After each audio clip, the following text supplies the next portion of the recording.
Captain Kirk. Fascinating. I'm a doctor, not a mechanic. Thank you, love you. Mwah. Most illogical. Aye, sir. Well, that was different. Yep, lousy, but different. Places, please, and here we go. Welcome, ladies, gentlemen, bears, Euridians, and things to episode 114 of the MuppeTrek Podcast. I'm Jarman. And I'm Steve. We're here, as always, to compare, contrast, and confer about our two favorite franchises. Jarman, remind these fine folks what those are. Oh, fine folks. Those two things are the Muppets and Star Trek, of course, and we have one-to-one reviews of the Muppet Show and Star Trek The Next Generation. And this week we have the Muppet Show with very special guest star Gladys Knight and Next Generation episode, The Big Goodbye. That's right. And I'll apologize in advance to the audience. I'm a little bit sick, so you might hear some nasally talking, but that's just me being sick. So sorry in advance. But that's how dedicated we are to you folks. That's right. But this is fun. And thinking of fun, tell us of tonight's guest, Gladys Knight, Steve. Well, Gladys Knight, kind of a living music legend. She's a 10-time Grammy Award-winning singer. She performed as part of Gladys Knight and the Pips. The Pips are actually, I didn't know this. There's actually a family group. The Pips consist of her brother Bubba and cousins William and Edward. Bubba got the short end of the stick on that one. They had humble beginnings. They signed with Motown sort of as like a B-level group, but then they hit a streak of hits, including I Heard It Through the Grapevine, Friendship Train, and Midnight Train to Georgia.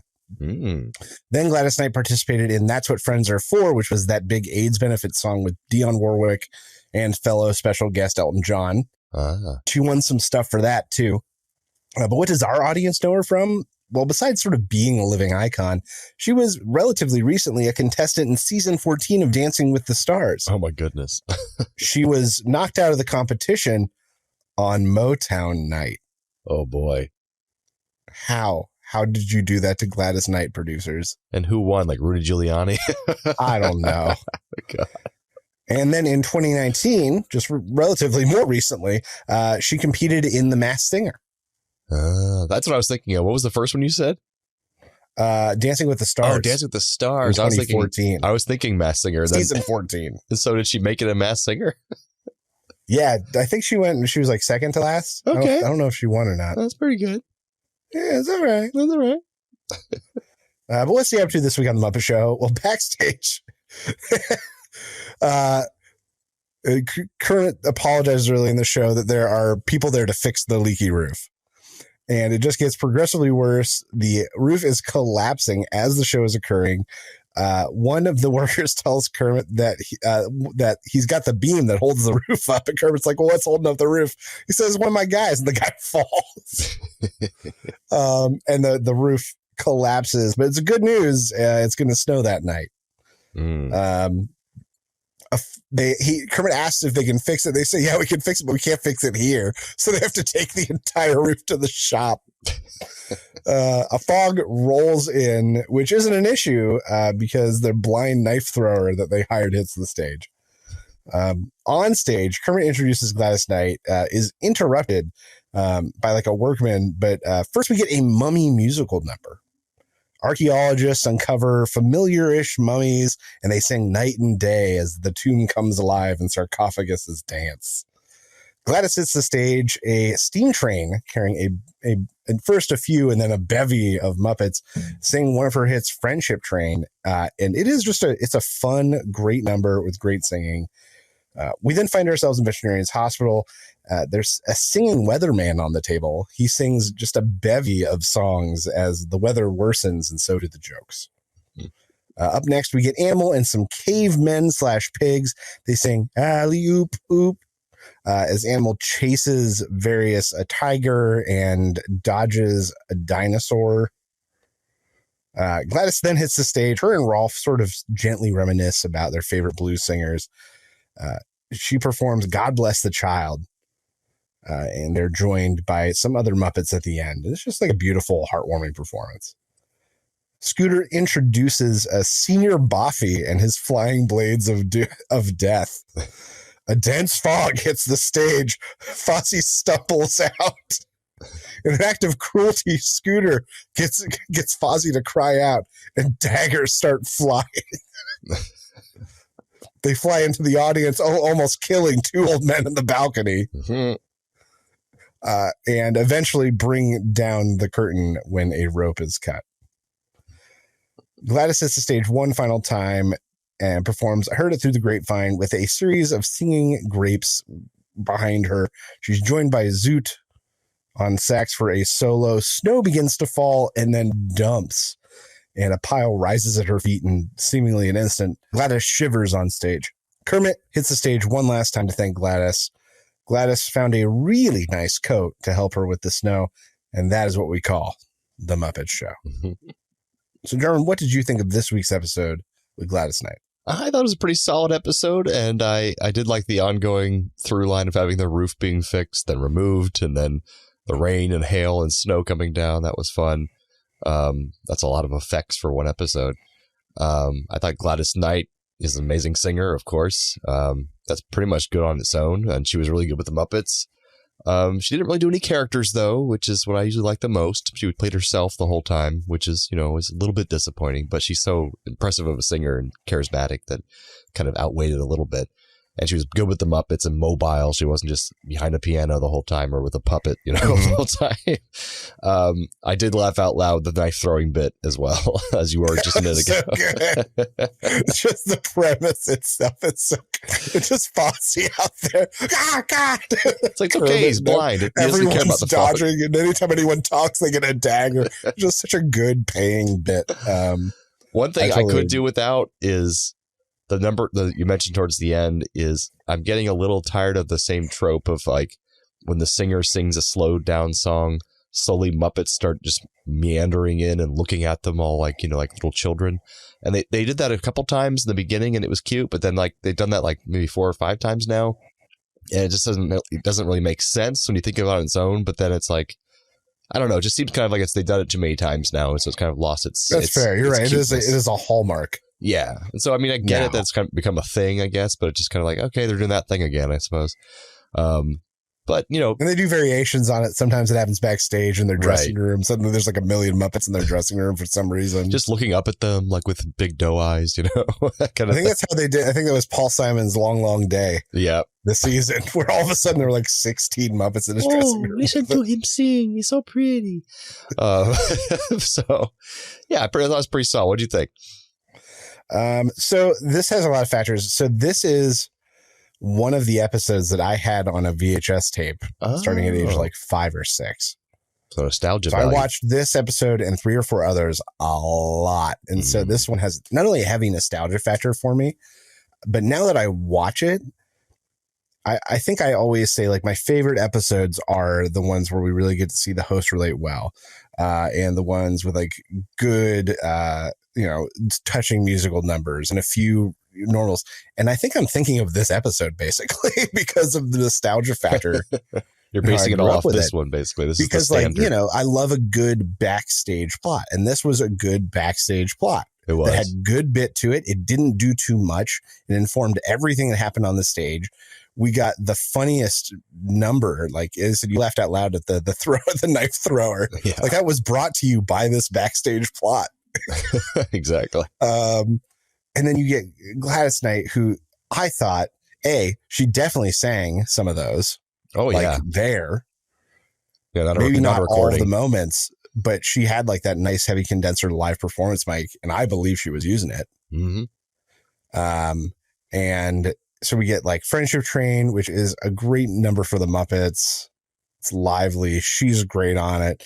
We do get God Bless the Child, which, aside from Muppets wandering onto stage, I would say is a great number. And even her 2 to 3 minutes with Rolf beforehand. Yeah. Was great.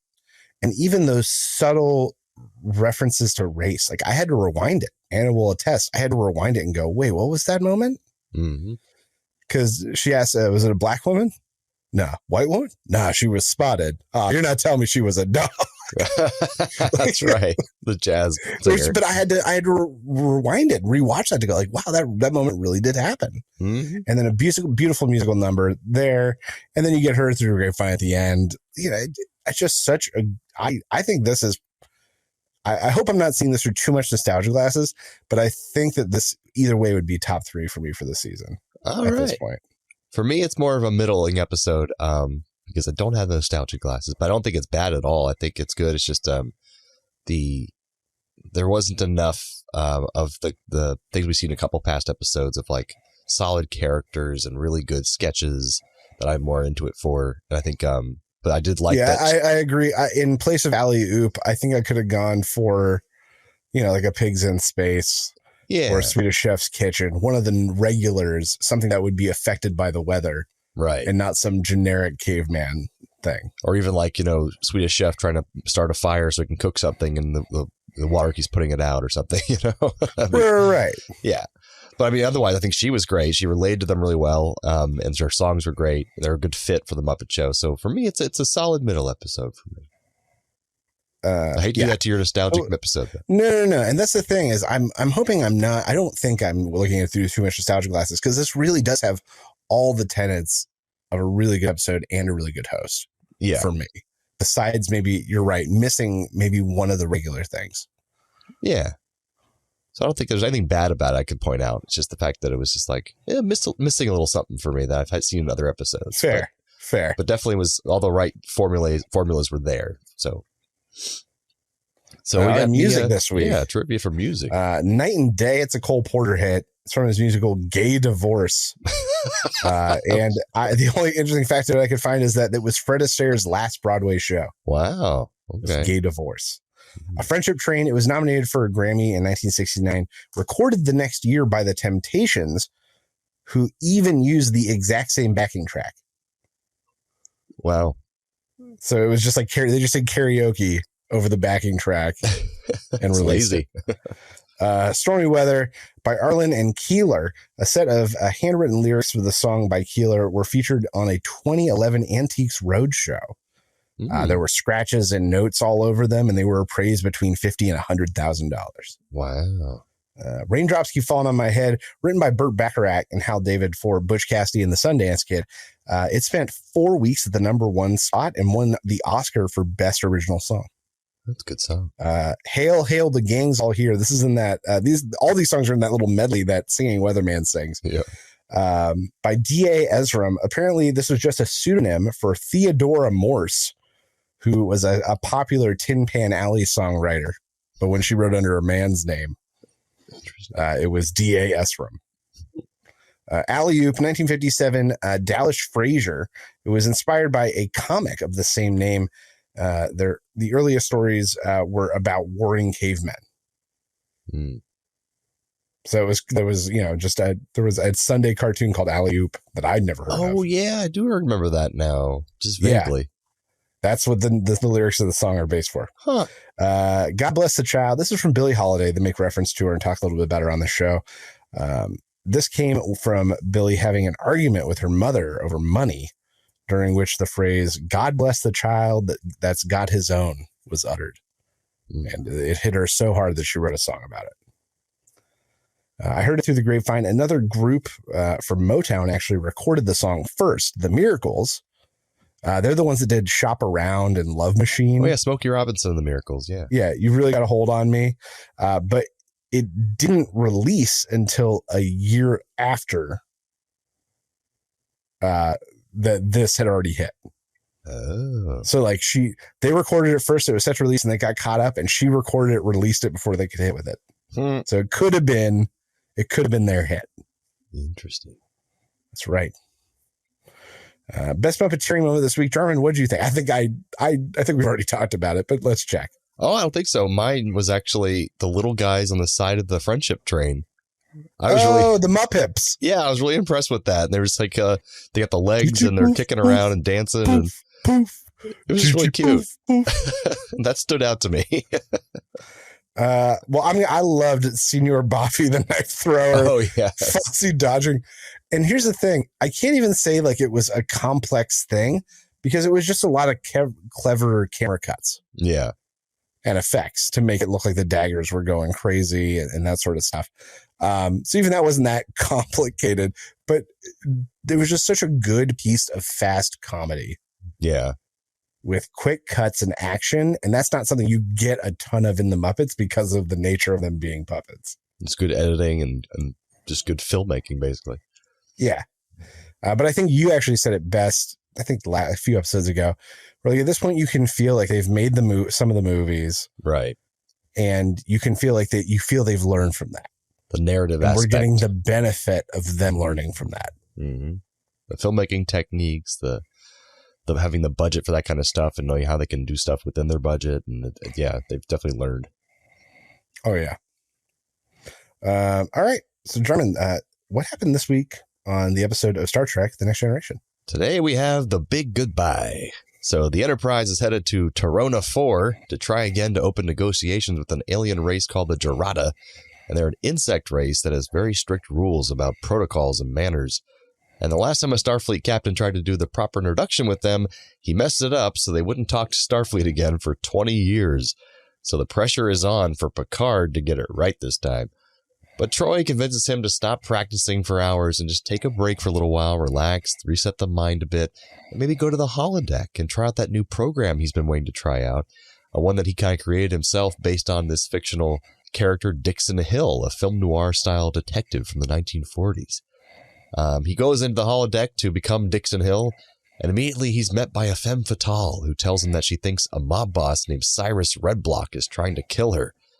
Picard decides to continue the program later, and he has a staff meeting where he tells the whole crew about how awesome the holodeck is. He's excited like a little schoolboy. And he invites Dr. Crusher to come with him next time, which gets her excited sexually. But then he ruins it by also inviting ship historian Dr. Whalen, because he would know a lot about the time period. And it makes Dr. Crusher very disappointed. So Picard and Whalen are about to start without her and go into the holodeck when an intrigued Data decides to join them. And he's already read all the Dixon Hill novels after hearing Picard talk about them, and he researched the period, and he's ready for an adventure. So when they resume the program, they find out that the femme fatale has already been murdered, and the local police then arrest Picard/Dixon Hill because she had her card on her while on her dead body after she died. So while this is happening back on the Enterprise itself, it gets long-range scanned by the Gerada, which causes a power surge in the holodeck, screwing things up in the holodeck without those inside knowing it's happening. And at this point, decked out in 1940s garb, Dr. Crusher now enters the holodeck, and the door kind of futzes and messes up, but she ignores it and kind of just goes inside. And the Gerada are talking with Riker on the the place where they have all the command center. What the hell is it called? My cold brain doesn't know what it's called. Wait, what's called the command center? What do they call it? Not the deck. What is it called? Where the I don't know. Let me ask my Trek expert. My brain's out. Where they give the orders and they do all the stuff. He's always telling Wesley, "Don't stay up here. You can't be up here." On the bridge. The bridge. Thank you. I loved that. My brain's not working. So Riker's on the bridge. Place where they do stuff. They do the stuff and things. So Riker tries to then contact Picard on the holodeck because the Gerada are trying to get a hold of him. And he then realizes that they can't reach him and they can't open the doors to the holodeck. So he sends Wesley and Geordi to go figure it out and work on it. And meanwhile, back in the holodeck, Picard is able to convince the police to let him go. And when they all get back to his office, he's greeted by this creepy Mr. Leach. And he demands that Picard hand over the object that he thinks the dead femme fatale had given to him. And when Picard tries to question him, Mr. Leach shoots Dr. Whalen, the historian. And it really shoots him. And it really hurts him. It shouldn't do that in the holodeck. And he's down for the count, but he's not dead yet. So Dr. Crusher goes to tend to him while Data and Picard try to leave the holodeck. They scream for the door and to end program, but it won't respond to their comments. They're stuck. And at that moment, the mob boss Cyrus Redblock arrives at the office with one of his goons. They once again demand the object. And at that moment, one of Dixon Hill's cop friends arrives, who wasn't worth mentioning earlier. And Picard and Data then try to explain to Redblock and the others that they aren't real and they're just holograms. But those holograms don't take that explanation very well. They don't believe him. So outside, Wesley is still trying to fix the holodeck, and he figures out he could reset it. It might be dangerous, but he tries it. And when he does that, it causes everyone inside the holodeck to be transported to an Arctic tundra suddenly, even the mob guys. And then suddenly they're back in Dixon's office again. This does stop the malfunctioning, though, and the doors to the holodeck are now able to open. And so Redblock still has them all at gunpoint, and he wants to exit the holodeck and see the world outside. Picard warns him not to, but he doesn't listen, so him and Leech leave the holodeck, leaving their goon behind, and as they exit, they dissipate into nothingness. And Data then disarms the goon and knocks him out, and then Picard/Dixon's cop friend struggles with his own existence after seeing everything that he saw, and he gives Picard the big goodbye as he leaves. So Picard gets to the bridge just in time to give the introduction to the Jurado in the funny foreign language, performing it perfectly and setting up good relations with them and the Federation from then on. So, Steve, what did you think of this episode? All right, so some things I liked. I'd like that it was a time travel episode without actually being a time travel episode. That's true. It's very Star Trek of them to do a non-time travel episode. I liked the the secretary asked the question the same time I did. When he went to the holodeck, secretary asked me, it was, why the hell is he dressed like that? And at that moment, I was like, why the hell is he dressed like that? I also agree that the fact that he brought the friend was so funny to me. What friend?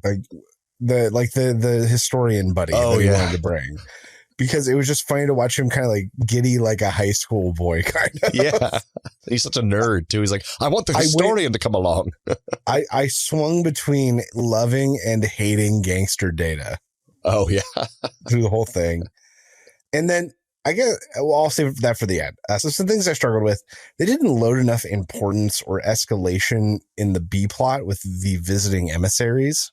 Mm. Like we got to see Riker fail and a little bit of, but it just wasn't, we didn't get enough of that to make that mounting tension happen. Mm. Like the time was running out for them to talk to him, but it wasn't a dire threat or anything. Right. They just didn't escalate it to the point where it was like, oh my God, they got to get him out of that holodeck. Mm. The guy getting shot was too choreographed. Like it just felt real. Like they're used to having laser pistols in this show, and I think having a real gun on, they just didn't know how to handle the shot. I guess it felt real bad. Oh, you mean actually the way the shot looked? You mean? Yeah. The way they choreographed the actual stuff that happened, I was like, oh. Okay. I think they're just used to having laser pistols, so it's easier. And then, so everyone in Star Trek talks about this ongoing thing between the captain and Dr. Crusher. And they lay it on so incredibly thick. Like, how could anyone not think they were going to get together? So I've watched the whole series. So blatant and insane this early on. I don't remember them ever being this laying it on this thick. It's always been more subtle. So I think this is one of the few episodes where they might lay it on this thick. This was real heavy. I feel like there's been 2 or 3 though. Mind you, these are all early episodes. Yeah, maybe they figured out that it was weird and they cut it out. It's possible. But I feel like it's happened a few times where I'm like, what? That being said, there was also that awkward moment, I think last episode or 2 episodes ago with Tasha Yar, where she cries and is all emotionally messed up and then makes a pass at Picard. If you weren't my captain, this would be a different story or something like that. I was like, what just happened here? What just happened? It was very awkward. And then, so I've got a canon question. Yeah. I think. So there are some kind of big implications for me mentally here about hologram's level of self-awareness. Right. The one guy asks about his wife and kids. Mm-hmm. That's messed up. It is. And then even the gangster is aware and upset by his own demise, indicating that he has feelings about it. He has and awareness. It's not just his programming. Yeah. And it's kind of fucked in a great way that I hope we get to explore more, because those 2 moments made me go, oh my God. I'm so glad you said that, because they definitely explore that down the line in lots of ways throughout Star Trek. Because it creates moral quandaries when the computer is supposed to have safeguards that don't let the AI in the machines become like conscious and kind of self-aware, but it doesn't always do its job very well. And so moral quandaries arise because of that. And I know that later on in at least 2 series, we get Robert Picardo as the doctor. And I know in at least one of those, he's a hologram, I think. Yes, he is. He's a hologram throughout the whole thing. Isn't he a real flesh and blood doctor in something? No. Well, there's one or two episodes. The guy who created his hologram looks like him. And maybe that's what I'm thinking. So like he's only a couple episodes though, but that's not really giving anything away. But yeah. Well, we got time. It creates issues about that. Yeah, it was like a canon question where I was like, man, does this get explored? Because it's fucked. Yep. It's messed up. Oh. Well, yeah. We got factoids? Well, what do you think of it as far as ranking wise for what you've seen so far? No, this one was pretty low. Really? Okay. The gangster premise was just tired. It got slow. Once again, I felt like there wasn't enough plot to fill the gangster one, and there wasn't enough B plot to drive the tension. They should have amped up the B plot, taken some time out of the gangster plot that didn't need to be there, and kept the tension driving. I could see that. Makes sense. I think I was just sitting there enjoying the nostalgia of my own, like. Yeah, we both got nostalgia glasses for this one. Of watching like them, all of my favorite characters in like 1940s garb doing silly stuff. And I really enjoyed how, like when he gets shot, they're all like kind of smiling in the background because they think it's all just a game and he's acting out being shot, but they're like, oh shit, he's really shot. And they like go help him out. They're like, oh no, he's really hurting. Because I like that they actually thought to play that out where they wouldn't be scared because they're like, of course he's safe. We're in the holodeck. And so he literally gets shot and is lying on the ground and they're all smiling in the background. And I was like, oh my God, that's messed up. So yeah, there was little character moments throughout that I really liked, but, and eventually people do say that Star Trek uses the holodeck way too much for episodes. So this is the first one where you don't have that feeling yet. But, I never get tired of episodes in the holodeck. So that's just my own personal thing. As long as they're not all to gangsters. No, they're not. So trivia. It looks like we're going back to the 1920s again. That's the only place we can go in the holodeck. Aren't there other settings? No, there's no other settings. The card says so. This is the only episode of any Star Trek series to win a Peabody Award. Hey-o. Budget restrictions prevented the Gerada from appearing on screen because they were an insectoid race, supposedly. The writer Tracy Torme was disappointed because he had developed a hive mind culture for the aliens. The script describes them as wasp-like, black and yellow, with pointed insectoid features and waving black antennae. And I'm glad they didn't show them because that sounds like it might have been out of their budget range to make it look good. So it would have been like cheesy looking if they did it. It would have been bad. The writers suggested filming the 1940s scenes in black and white. The producers disagreed, arguing that the holodeck could not change the appearance of the crew, which makes sense. That would be really weird if it was all black and white. This was the first episode based on the holodeck in the Star Trek franchise, but there will be many more. So this is there was episode 1 had the holodeck because like Wesley and Data were hanging out in there. Yeah, they walked through it. But they were the whole episode wasn't based in there. So yeah. But Steve, what are our Trek Connection, Muppet Connections this time around? Oh boy, do I have them. Both Gladys Knight and the Pips and Leonard Nimoy released covers of Put a Little Love in Your Heart. Put a little love in your heart. That's right. Both Shatner and Gladys Knight have been contestants on The Masked Singer. And then Gladys Knight was in the 2003 movie Hollywood Homicide with Harrison Ford and Josh Hartnett. Also in this movie is Bruce Greenwood, who played Pike in the Kelvin Universe Star Trek movies. Look at that connection. Bam. Just like that. Oh, I had a canon thing to ask you about before we get to similarities. Oh, another canon thing to ask about. All right. So this was, that wasn't even the thing. This is a Muppet canon thing. Okay. So, do the Muppets have an actual dinosaur, or is that a puppet? Oh, good question. Like in their reality, is that an actual dinosaur, or is it a puppet? In the Muppet reality, is there an actual dinosaur that was in that number, or was that a puppet that they were puppeteering?